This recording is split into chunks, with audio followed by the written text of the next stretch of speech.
আজ রাতেই মুখোমুখি হচ্ছে বার্সেলোনা এবং ইন্টার মিলান। উড়ন্ত বার্সেলোনার সামনে সুযোগ এই সিজনে হাতের কাছে যা পায় তার সবকিছু জয় করে নেয়ার। তবে তাদের জন্য দুঃসংবাদ, দ্বিতীয় লেগে বার্সা স্কোয়াডে নেই বার্সার বর্তমান সিজনের সাফল্যের অন্যতম অংশীদার লেফট উইং ব্যাক বালদে এবং রাইট উইং ব্যাক কুন্ডে। অন্যদিকে ইন্টার ইতিমধ্যে ইতালিয়ান কাপ খুইয়েছে, হাতছাড়া হয়ে গেছে সেরিয়াও। এখন বাকি আছে শুধু এই একটা শিরোপা, যার জন্য তারা জান বাজি রেখেই খেলবে। আসুন একটু দেখে নেই এই ম্যাচে কেমন কৌশল হতে পারে দুই দলের, কার শক্তি এবং দুর্বলতার জায়গা কোনটা।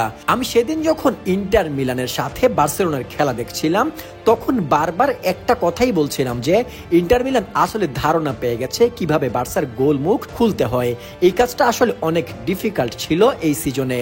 মাদ্রিদের মতো দলও বার্সেলোনার সাথে ঘরের মাঠে 4 গোল খেয়েছে, 5 গোল খেয়েছে সুপার কোপার ফাইনালে। কিন্তু সেই inter Milan, defensive inter Milan এসে বার্সেলোনার ঘরের মাঠে বার্সাকে ওপেন গোল করে 2-0 আগায় গেছে এবং 3 গোল দিছে শেষমেশ। অর্থাৎ এইখানে যদি আমি শর্টকাট বলতে যাই তাহলে বলা লাগে ইন্টার মিলান আসলে ধারণা পেয়ে গেছে কিভাবে বার্সেলোনার এগেইনস্টে গোল করতে হয়। আর আজকে রাতে এইটাই হবে বার্সেলোনার জন্য সবচেয়ে বড় ভয়ের কারণ। ইনজাগি এমন একজন ম্যানেজার যে তার গেম প্ল্যান, ট্যাকটিক্স অপোনেন্টের উপর ভেরি করে তৈরি করে না। মানে বলতে গেলে সে সব সময় একই স্টাইলে অপোনেন্টের সামনে যায়। তার ফরমেশন হচ্ছে 3-5-2, একটা 2টা গোল, এরপর ট্রেডিশনাল লো block, mid block, physicality use করবে, সেট পিস ইউজ করবে, মোটামুটি এটাই তার গেম প্ল্যান। তবে হ্যান্সি ফ্লিকও কিন্তু হাত গুটিয়ে বসে থাকবে না।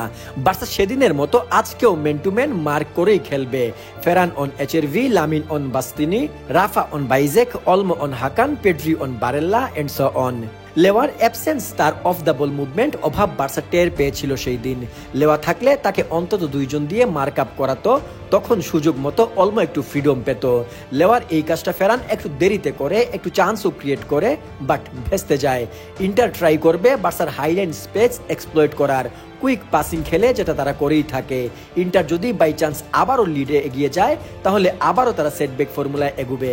কিন্তু যদি বার্সা লিড নিতে পারে শুরুতে তাহলে বার্সার জন্য আরো হেল্পফুল হবে, কারণ ইন্টার লিড বাড়ানোর জন্য প্রেস করবে। আর ইন্টার যখন প্রেস করে তখন তাদের নিজেদের হাফে বা মিডফিল্ডে বেশ স্পেস ক্রিয়েট হয়, আর সেই স্পেস বার্সা কাউন্টার অ্যাটাক করে, এক্সপ্লয়েট করে আর গোলের লিড বাড়াতে পারে। সবকিছু মিলিয়ে কি মনে হয়, বার্সেলোনা কি পারবে ইন্টার মিলানকে হারিয়ে জয়ধ্বনি দিতে, নাকি ঘরের মাঠে ইন্টারই হাসবে শেষ হাসি?